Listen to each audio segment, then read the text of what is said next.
Assalamualaikum warahmatullahi wabarakatuh. Malam ini kita akan diskusi untuk mata kuliah akselerasi teknologi informasi. Di sini ada saya Heru Budi Santoso selaku ketua, kemudian ada Selviana Hanum, kemudian ada Kinanti Ayu Puji Lestari dari akuntansi, kemudian Rosa Amelia Putri, sama Selviana Hanim Fitriani. Untuk sesi pertama kita putar dulu untuk video yang pertama.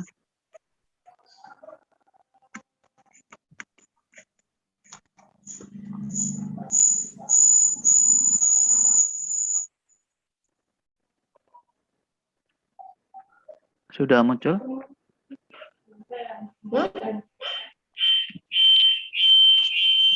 Assalamualaikum warahmatullahi wabarakatuh. Kami dari kelompok 7E Pendidikan Guru Sekolah Dasar Universitas Pakuan Bogor mempersembahkan IPTEK dan pengaruhnya terhadap perubahan sosial. Seiring dengan berkembangnya globalisasi, muncul juga perkembangan IPTEK yang merupakan suatu sumber informasi yang dapat meningkatkan pengetahuan dan wawasan di bidang teknologi. Teknologi merupakan ilmu pengetahuan yang mempelajari keterampilan menciptakan alat atau metode yang efektif dan efisien untuk mengatasi permasalahan dalam pekerjaan manusia. Jenis dan manfaat teknologi dalam kehidupan manusia. Teknologi informasi berperan dalam penyampaian informasi yang lebih cepat dan tepat secara real-time. Teknologi komunikasi memudahkan manusia dalam berkomunikasi satu sama lain secara efektif dan efisien. Teknologi pangan mempelajari tentang cara pengolahan bahan-bahan makanan. Teknologi konstruksi berkaitan dengan struktur bangunan, sehingga membuat bangunan menjadi lebih terencana dan matang. Teknologi pendidikan dapat membantu proses belajar mengajar menjadi lebih efektif dan efisien. Teknologi medis berperan dalam proses pengobatan dan tindakan medis agar lebih mudah dan cepat. Teknologi pertanian membantu menghasilkan produk yang lebih berkualitas tinggi dalam jangka waktu yang lebih singkat. Dalam perubahan sosial budaya terdapat konsekuensi yang terbagi menjadi dua, yaitu fungsional dan disfungsional. Fungsional di mana masyarakat menjadi semakin tentram, disfungsional di mana masyarakat mendapat akibat-akibat yang tidak diharapkan. Disorganisasi adalah perubahan sosial yang tidak memberikan manfaat bagi masyarakat. Adjustment merupakan keadaan masyarakat yang mampu beradaptasi dengan perubahan, sedangkan bentuk penyesuaiannya disebut integrasi. Masyarakat yang tidak mampu beradaptasi dengan perubahan disebut maladjustment, yang akan menimbulkan disintegrasi. Dampak positif IPTEK pada aspek budaya, meningkatkan rasa percaya diri, perbedaan kepribadian pria dan wanita. Dampak negatif IPTEK pada aspek budaya, menurunnya moral di kalangan masyarakat, penyalahgunaan teknologi dengan bisnis terlarang, malas membaca dan berpikir karena adanya internet. Terima kasih.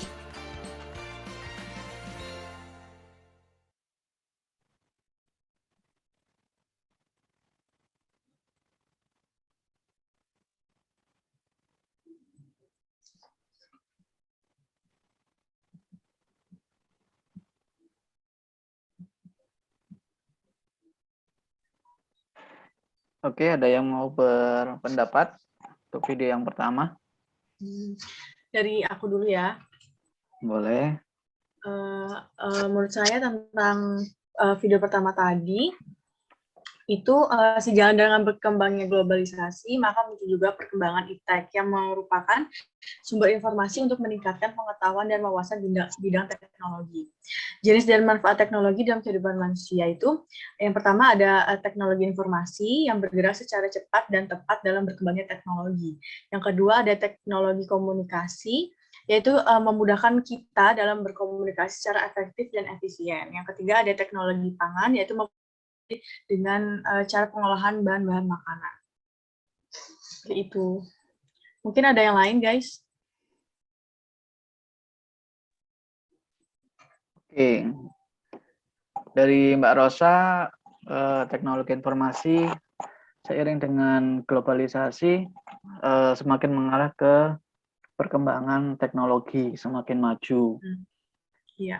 Kemudian juga dengan adanya teknologi membantu kita untuk mempermudah segala sesuatunya jadi lebih efektif dan lebih efisien dari segi biaya. Mungkin ada tanggapan yang lain atau mau menambahkan?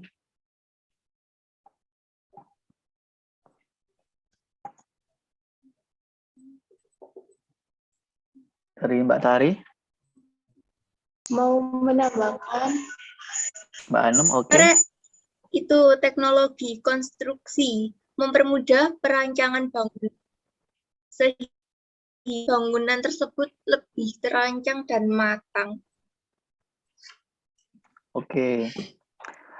Saya tambahkan mungkin dengan adanya teknologi konstruksi ini dari segi perencanaan dan perkembangan bahan konstruksi sekarang sudah ada namanya computerized. Jadi segala sesuatu perancangan desain konstruksi kalau sebelumnya itu masih diproses atau didesain secara manual di kertas, kalau sekarang sudah ada yang namanya software AutoCAD. Jadi pemrogramannya atau perancangannya bisa didesain menggunakan software sampai dengan 3D-nya, hasil seperti nyatanya 3D-nya, kemudian nanti baru dicetak atau diukur seberapa kemampuan konstruksi ini untuk menahan beban dan lain sebagainya. Mungkin seperti itu ya, Mbak Dari. Oh, itu jadi itu apa? Ukuran itu udah kedeteksi ya? Betul, kalau Ukuran pakai bangunannya. software itu sudah kedeteksi dari semisal kita lagi bangun konstruksi untuk jembatan. Jembatan biasanya yang melalui itu kan ada mobil, kemudian ada dump truck, kemudian ada truk kontainer. Nah, itu kan sudah ada bebannya. Nah, desainernya ini dia pasti akan memperhitungkan kira-kira dengan beban sekian konstruksinya harus seperti apa. Kemudian untuk bangunannya, kemudian bahan bakunya seperti apa gitu. Nanti sudah ini terdetek di softwarenya. Izin menambahkan, Ya, Mbak Anung, silakan. dampak positif impact pada sosial budaya meningkatkan rasa percaya diri. Sedangkan dampak negatif impact pada sosial budaya, masyarakat dapat menyalahgunakan teknologi, memakai obat terlarang, dan adanya internet yang membuat malas berpikir.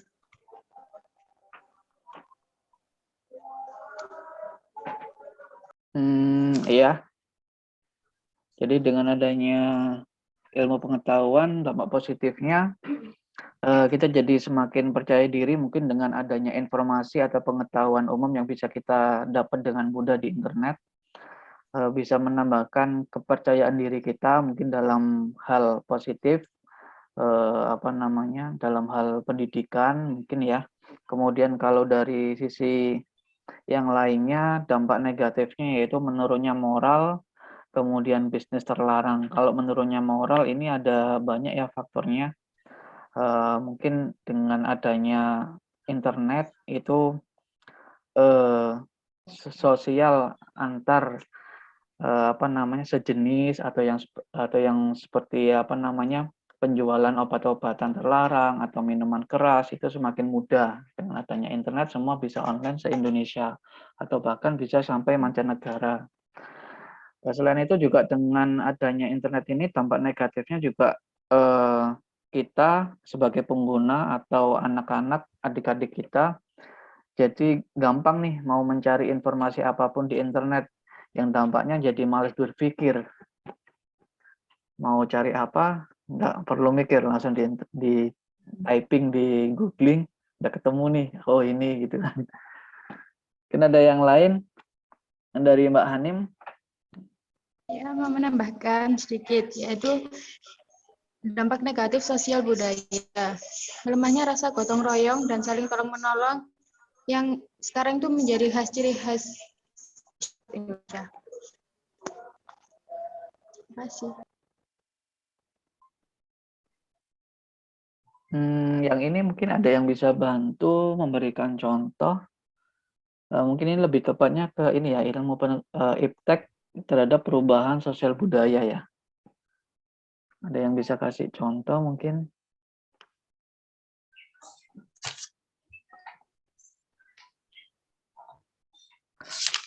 Kalau dari saya sih kayaknya iptek memberikan perubahan terhadap sosial budaya dari segi fungsional, yaitu ketentraman. Ketentraman ini mungkin semakin kalau di sosial media itu kan biasanya ada pengaturan privasi, ada untuk dibuka untuk umum seperti itu ya. Nah, itu juga sebenarnya untuk ketentraman dia sendiri. Mungkin kalau misal di open dia merasa tidak nyaman. Nanti ada orang lain yang menghubungi dia yang tidak dikenal, baik via email, Yahoo Messenger. Kalau dulu kan masih ada Yahoo Messenger ya. Kemudian ada WhatsApp, seperti itu.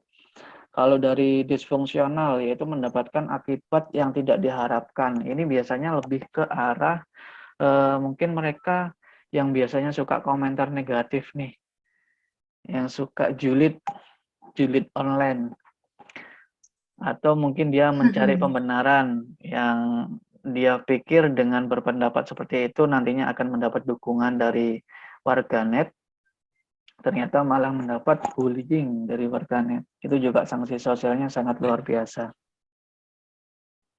Kemudian untuk disorganisasi, yaitu perubahan sosial yang tidak bermanfaat untuk masyarakat.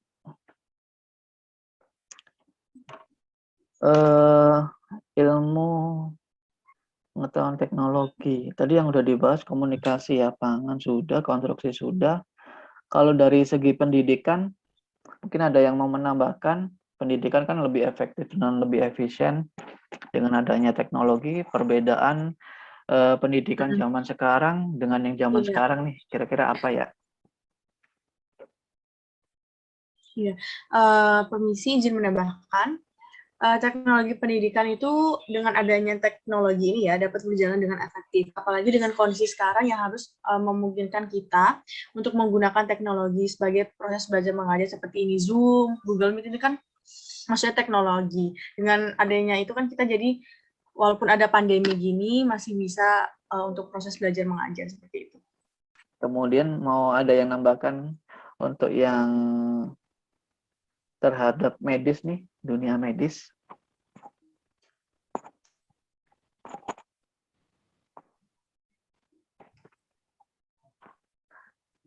Kalau dari segi medis, kalau menurut saya itu lebih ke diagnostik yang mudah dan cepat. Jadi dengan adanya katakanlah kalau dulu misal ibu kita lagi hamil gitu ya, ke dokter spesialis obgyn atau kandungan. Kalau periksa memang mungkin hanya diraba ya, diraba, kemudian ini posisi posisi bayinya lagi di sini melintang atau seperti apa. Kalau sekarang sudah ada USG kandungan, jadi bisa langsung melihat secara langsung, oh kondisi bayinya sekarang lagi di mana, dia lagi tidur apa enggak, itu terdetek. Gimana teman-teman, setuju kita lanjut ke video yang kedua? Setuju. Oke. Ya,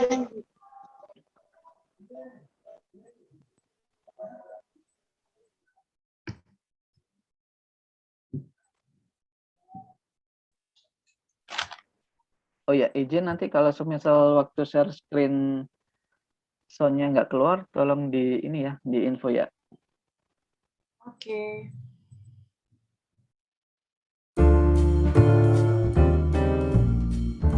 Kita sebagai manusia pasti selalu berinovasi dan melakukan perubahan.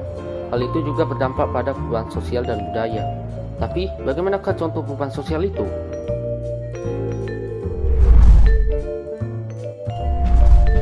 Oke, masyarakat zaman dahulu beranggapan banyak anak banyak rezeki, sedangkan zaman sekarang 2 anak sudah cukup. Dulu, pergaulan sangat terbatas, namun di zaman modern, pergaulan jauh lebih bebas seperti minum alkohol dan merokok. Hubungan antara orang tua dengan anak sangat terbatas, berbeda dengan sekarang, hubungan antara orang tua dengan anak lebih bebas. Dan dulu, keturunan merupakan ukuran status sosial yang tinggi, sekarang kekayaanlah yang menjadi tolak ukur status sosial.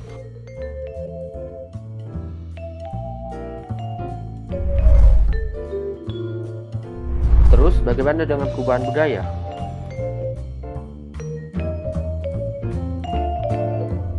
Dalam perubahan budaya, contohnya dulu manusia hidup di gua, sekarang mereka tinggal di rumah.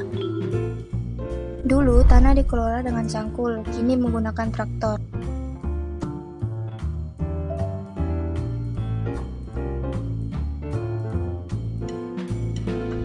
Pabrik menggunakan peralatan sederhana. Di zaman modern menggunakan mesin, komputer, dan robot. Dulu transportasi perdagangan menggunakan sampan. Di era modern menggunakan kapal laut dan pesawat terbang, dan sekarang jangkauan perdagangan lebih luas.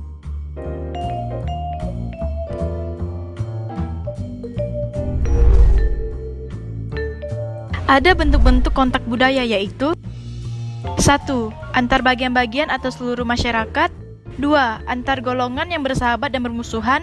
3. Masyarakat yang menguasai dan dikuasai. 4.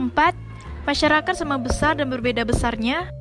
Dan yang terakhir, aspek budaya non-material dan material.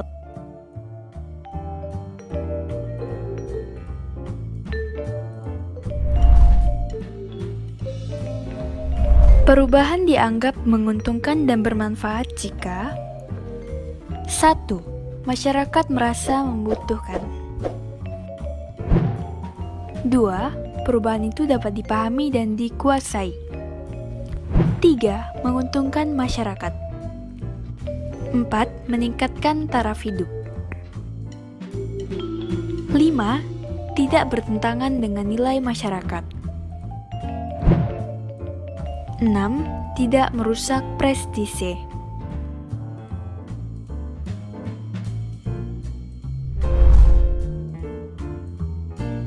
Dalam setiap hal, pasti ada pro dan kontra. Kenapa masih ada yang menolak perubahan tersebut?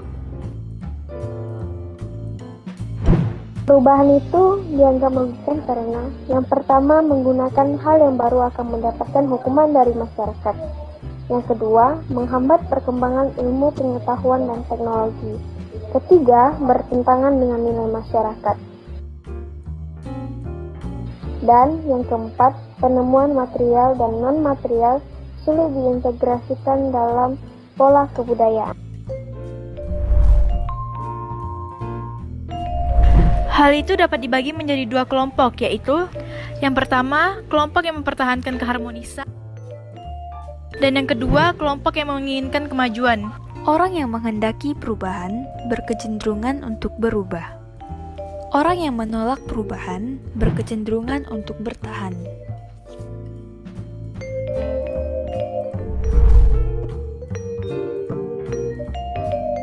Untuk itu, masyarakat harus bersikap kritis terhadap perubahan sosial dan budaya yang ada. Tapi, bagaimana caranya? Jika kebudayaan itu masih bisa dipergunakan untuk pedoman hidup, maka masyarakat akan bertahan. Apabila kebudayaan itu tidak memberi manfaat, maka masyarakat harus mengadakan perbaikan terhadap kebudayaan tersebut.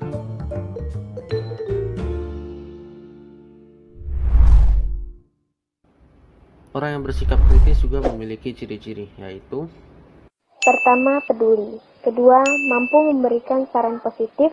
Ketiga, berani mengemukakan pendapat. Keempat, cermat dalam memilih perbuatan baik atau buruk. Kelima, mampu mengevaluasi diri sendiri.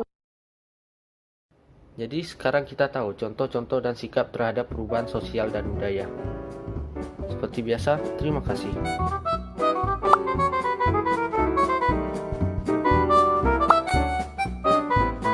Oke, ada yang mau berpendapat untuk yang video kedua? Izin berpendapat. Ya, Banu. Perubahan sosial dan budaya dari zaman ke zaman memiliki dampak merugikan dan menguntungkan. Perubahan itu dianggap merugikan karena yang pertama, menggunakan hal yang baru akan mendapatkan hukuman. Yang kedua, menghambat perkembangan ilmu pengetahuan dan teknologi. Yang ketiga, bertentangan dengan nilai masyarakat.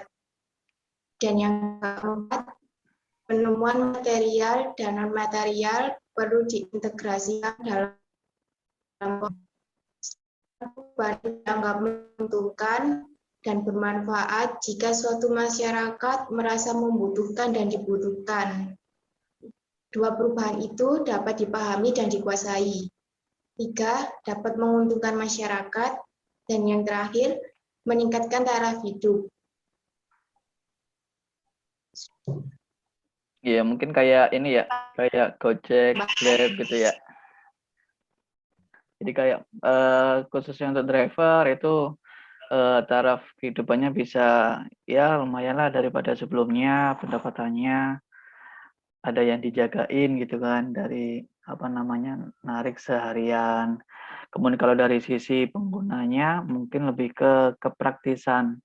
Kita lagi ada di mana aja, nggak perlu khawatir. Nanti untuk transportasi kita mau naik apa, tinggal pesan di aplikasi.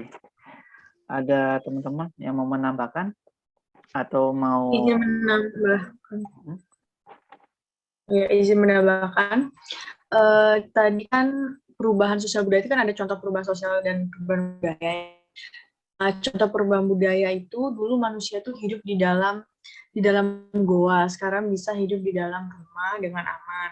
Yang kedua, transportasi perdagangan dulu tuh menggunakan sampan jauh lebih lambat dan sekarang tuh lebih cepat dengan menggunakan kapal laut atau pesawat terbang seperti itu. Ada yang mau menambahkan? Saya,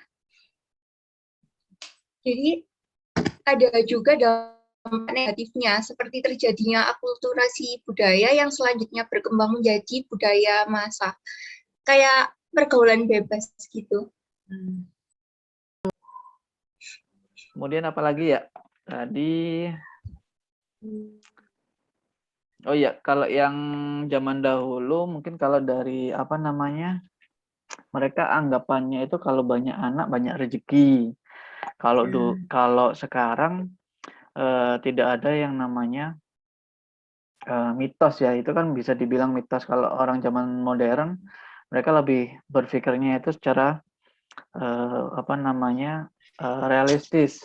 Jadi kalau semakin banyak anak, otomatis beban yang dia tanggung juga akan semakin tinggi. Jadi harus ada perencanaan finansial. Kemudian semua dari pemasukan sampai dengan pengeluaran harus benar-benar di-manage dengan baik. Kalau zaman dahulu pergaulannya terbatas, kalau sekarang pergaulannya bebas, jadi tergantung dari kitanya sendiri untuk membatasinya. Kemudian untuk relasi antara anak dan orang tua, itu kalau dulu itu terbatas, kalau sekarang itu bebas. Jadi kalau apa namanya, kalau dulu itu mungkin anak itu condongnya lebih ketakut ya sama orang tua. Kalau sekarang anak diberikan kenyamanan sama orang tua, jadi kalau misal ada apa-apa mereka bisa nyaman cerita sama orang tua, nggak takut dimarahin dan lain sebagainya, lebih terbuka. Ya. Ada tambahan lagi mungkin?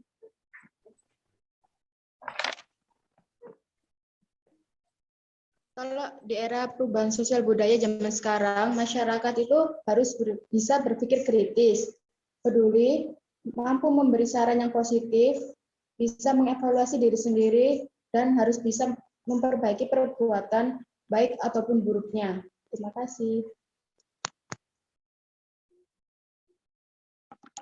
Iya, betul ya. Ada lagi nggak ya?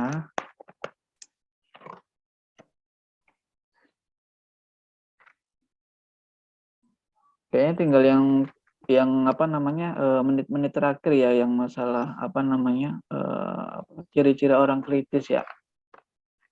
Iya. Jadi orang kritis itu lebih peduli, kemudian sarannya itu selalu apa yang positif, berani berpendapat, tapi juga berani berpendapat, tapi mereka juga harus terbuka dengan masukan-masukan dari audiens yang lain. Kemudian perbuatannya selalu baik dan mengevaluasi diri secara berkala. Jadi tidak hanya menutup diri untuk kalau aku udah gini ya udah gini gitu kan. Tapi mereka terbuka untuk masukan baik untuk dirinya sendiri atau dari segi pekerjaan dan lain sebagainya. Mungkin itu cukup ya untuk diskusi yang video yang kedua. Kita lanjut untuk diskusi. Kita tonton dulu untuk video yang ketiga ya.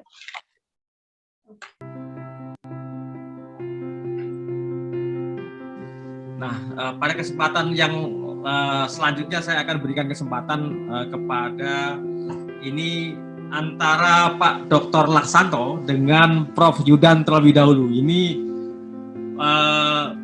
Prof. Yudan apakah sudah bisa bergabung atau nanti setelah Pak Dr. Laksanto, Prof. Yudan? Terus bisa pindah ke lokasi sebelahnya karena kita Oke, bareng siap. Zoom. Monggo Prof Yudan. Prof Yudan dulu. Monggo Prof Yudan. Ini soalnya Prof Yudan sudah pakai pakaian karate tapi bukan untuk menghajar kita gitu ya. Monggo Prof Yudan. Ayo monggo kalau nanti kita olahraga sama-sama. Makasih. Bismillahirrahmanirrahim. Assalamualaikum warahmatullahi wabarakatuh. Waalaikumsalam. Selamat siang, salam sejahtera untuk kita semuanya. Om Swastiastu, Namo Buddhaya, salam kebajikan. Doa saya selalu untuk Bapak Ibu semuanya, rekan-rekan, hadirin hadirat di forum yang berbahagia ini. Semoga rahmat Allah, hidayah selalu tercurah untuk Ibu Bapak semuanya, keselamatan, kebahagiaan, rezeki yang berlimpah juga demikian. Untuk Prof. Agus Surono, selamat ulang tahun. Saya cek tadi dalam database kependudukan 30 Agustus 1970, 50 tahun, luar biasa. Ya Prof, terima kasih. Jadi itulah beruntungnya Dirjen Dukcapil bisa setiap hari memberi selamat ulang tahun karena 268 juta data kependudukan itu bisa kita cek hari ini berapa Agus yang berulang tahun. Prof. Asep kapan, Prof. Laks kapan, Prof. Edi kapan, gitu ya. Nah, saya ingin bercerita, mungkin ini tidak terlalu akademik. Pertama, Prof. Agus, selamat.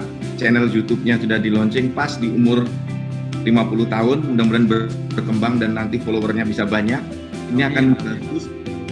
Syukur-syukur nanti Prof. Agus bisa seperti Atta Halilintar. Yang followernya banyak sekali. Karena akan sangat bagus kita bisa sosialisasi hukum terus-menerus. Bekerja satu kali, tetapi bisa didengarkan berkali-kali. Nah, mudah-mudahan nanti saya juga akan mencontoh Prof. Agus, saya bikin channel juga gitu ya, sehingga bisa sosialisasi hukum untuk membangun budaya, membangun ketaatan hukum, membangun kalau Prof. Sacipto mengatakan berhukum dengan hati, berpemerintahan dengan hati, agar bisa membahagiakan hati seluruh rakyat di negara ini. Nah, saya ingin bercerita ketika melihat dan memperhatikan ketika saya masuk di birokrasi pertama kali 96, kemudian dilanjutkan 99. Pertama kali di birokrasi saya di Kementerian Keuangan, kemudian tidak kerasan saya keluar, masuk lagi di Kementerian Dalam Negeri. Lebih dari 20 tahun saya di birokrasi. Itu melihat ada perkembangan yang menarik yang harus diantisipasi dari kita di Fakultas Hukum. Atau semuanya saja di dalam kita berhukum. Ada perkembangan yang harus bisa kita tangkap. Dulu awal-awal tahun 2000 itu era kompetisi sangat kuat. Sekarang ternyata bergeser menjadi era sinergi. Nanti saya akan tunjukkan fakta-faktanya.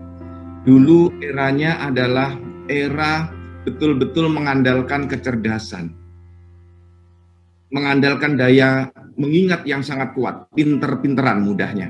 Sekarang sudah bergeser menjadi era kerjasama dan kolaborasi.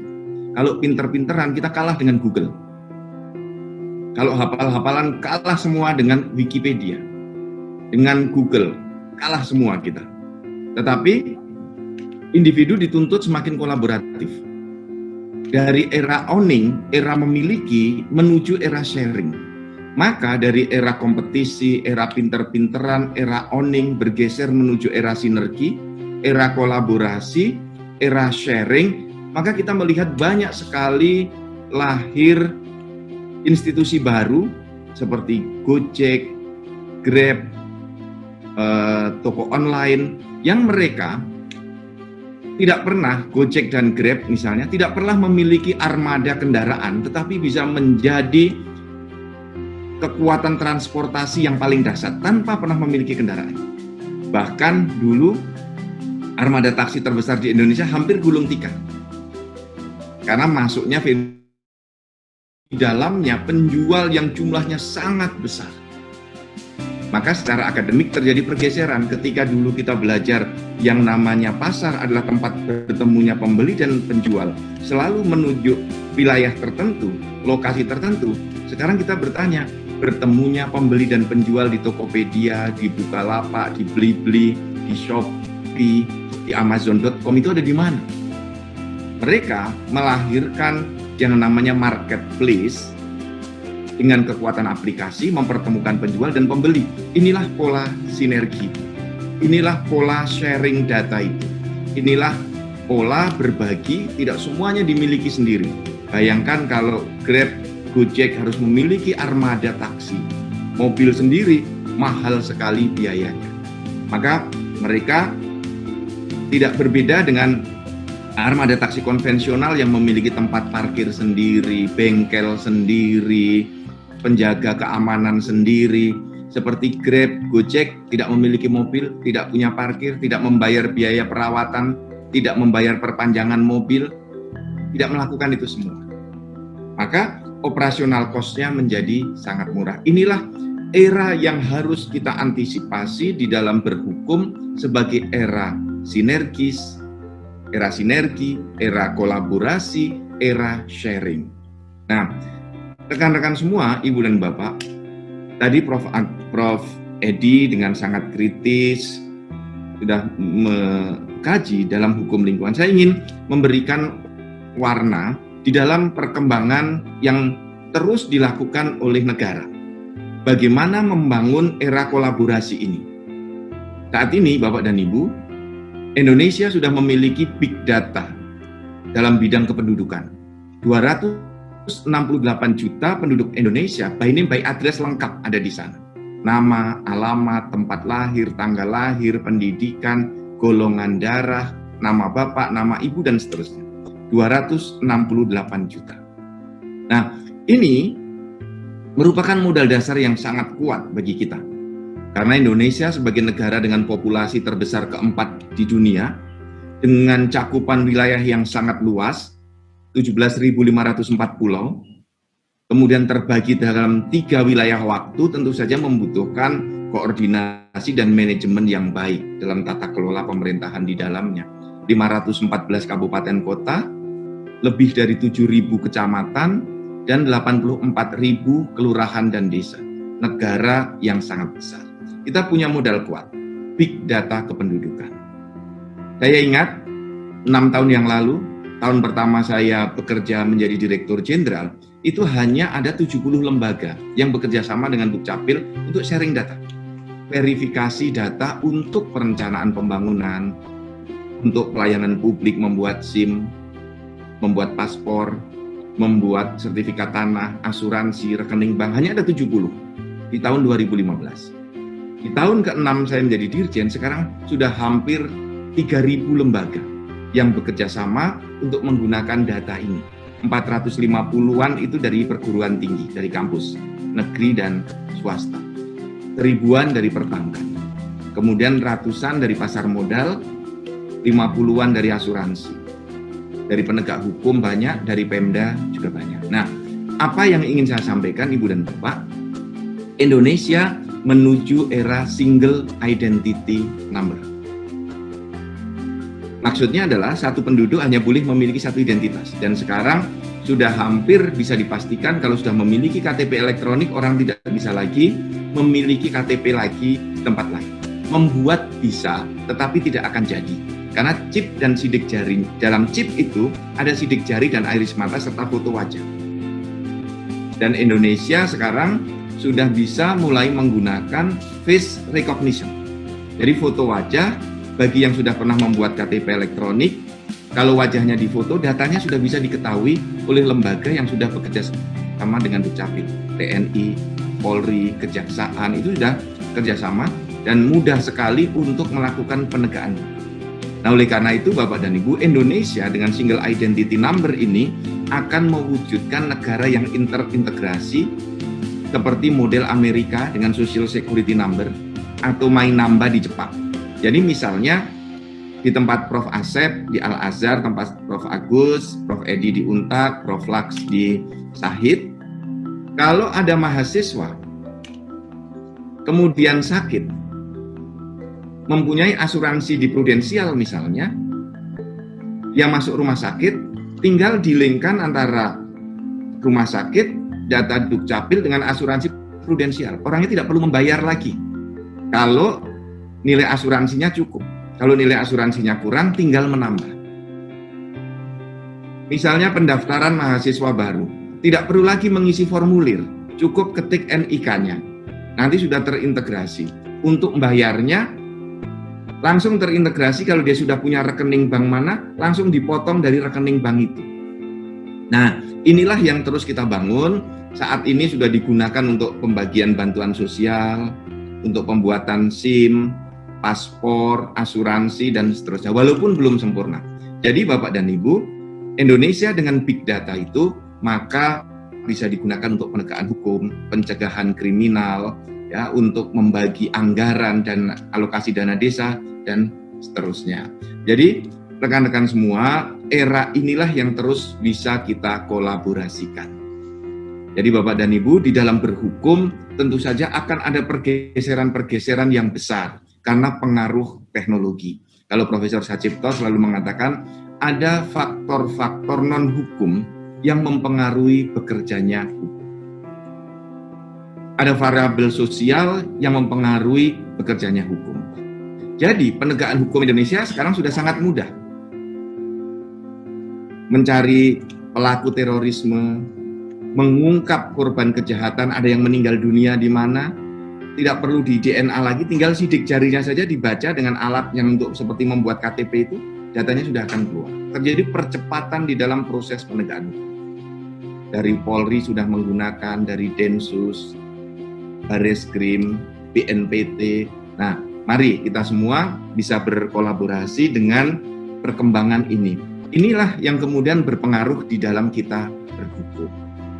Teknologi, data, big data. Jadi sekarang sudah masuk 430 daftar nama DPO ke dalam database. Jadi kalau ada orang membuat KTP, kemudian ketik NIK-nya, kalau dia DPO akan tertulis status hukumnya dia DPO. Ini akan masuk lagi data dari Polri 1000 lebih DPO. Nah, kemudian akan masuk dari Mahkamah Agung, kerjasama kita dengan Kementerian Hukum dan HAM, pernah ditahan di lembaga pemasyarakatan mana, pernah melakukan tindak pidana apa, sehingga kalau nanti Mas Agus mau cari menantu, cek dulu ke Dukcapil. Database-nya itu apa yang bersangkutan, sertifikat tanahnya ada di mana, mobilnya apa, rekening banknya apa, pernah DPO atau tidak. Nah, bercandanya seperti itu, besok akan sangat transparan. Maka pesan kami adalah, mari kita berperilaku hukum yang baik, berhukum yang baik. Karena jejak digital kita akan tercatat terus di dalam big data kependudukan. Sukses selalu Prof. Agus, selamat ulang tahun yang ke-50. Sukses untuk channel YouTube-nya, salam hormat untuk semuanya. Sahabat-sahabat saya, guru besar yang ada di sini. Terima kasih. Terima kasih Prof. Yudan, luar biasa ini. Ini salah satu senior saya yang menginspirasi saya. Dan beliau kalau dengan saya secara pribadi itu mulai kasih beliau karir sebagai birokrat di Kementerian Dalam Negeri. Apa yang disampaikan oleh beliau tadi itu banyak sekali yang saya kira luar biasa untuk generasi-generasi milenial untuk ketika nanti berhukum dan bagaimana menyikapi dan seterusnya, itu sangat luar biasa. Dan saya kira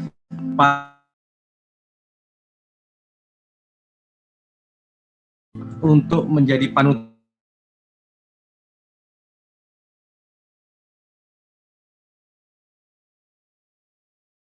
kita, salah satu di antaranya adalah Prof.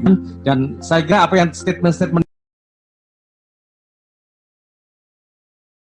Yudan nanti jangan ketika nanti Prof. Yudan mau pindah channel sebelah, kemudian nanti bisa join bergabung lagi setelah ke channel sebelah.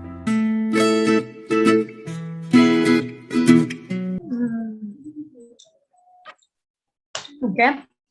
Dari saya yang saya dapat setelah melihat video tadi itu adalah di dalam berhukum itu kan pasti ada perubahan-perubahan ya di dalamnya, karena itu tadi karena berkembangnya teknologi, berkembangnya globalisasi juga, maka dari segi aspek pun ikut berkembang. Contohnya seperti kita mencari teroris sekarang udah nggak perlu susah-susah lagi, dari penegak hukum sudah misalnya udah canggih gitu ya, maksudnya menemukan teroris itu udah nggak perlu Pak sampai berbulan-bulan, cuman kita lihat dari mukanya atau dari segi apa ya dia langsung ketahuan.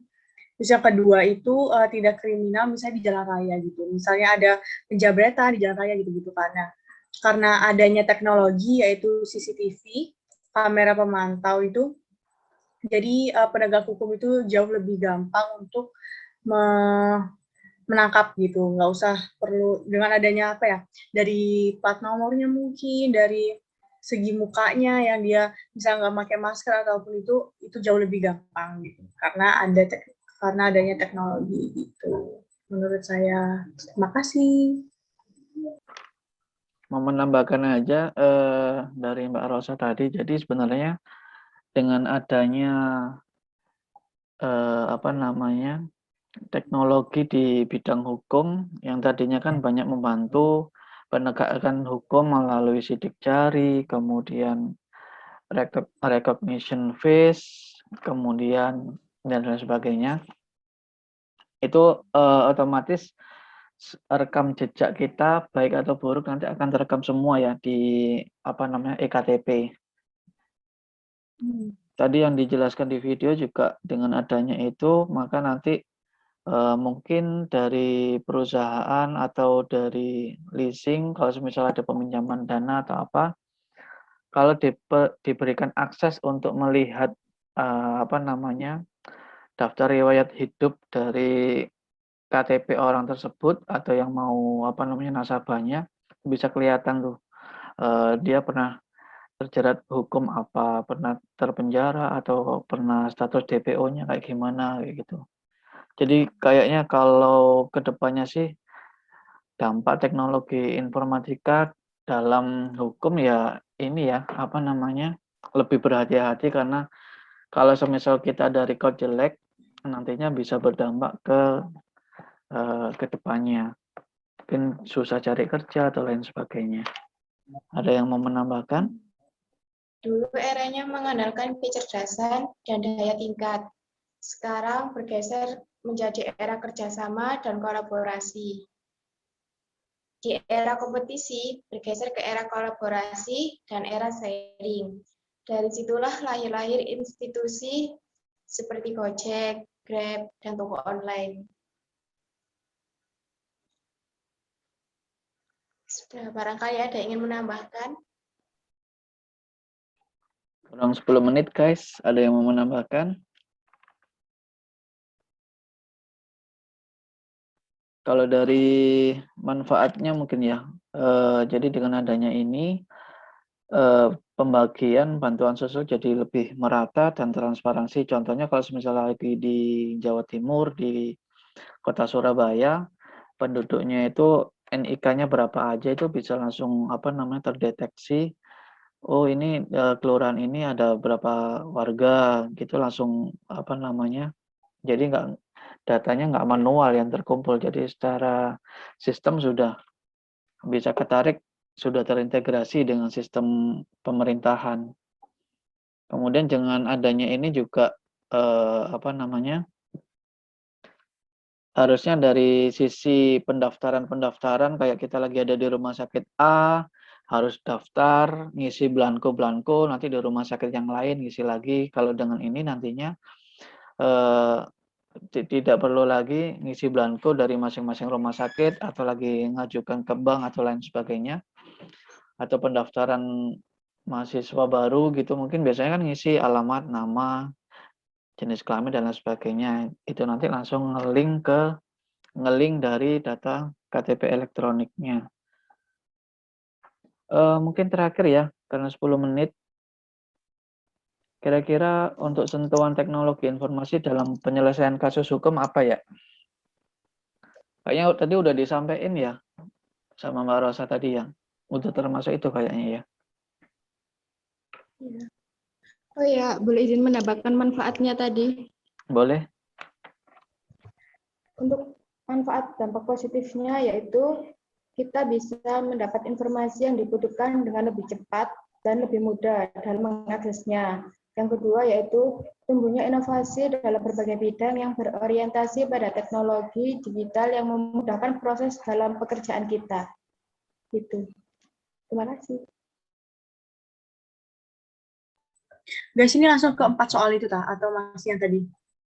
4 soal tadi kayaknya udah selesai kita Udah semua ya? diskusikan semua. Iya benar. Oke. 1, 2 sama 4 sudah, 3-nya kan tadi Mbak Rosa yang jawab ya. Kesimpulan.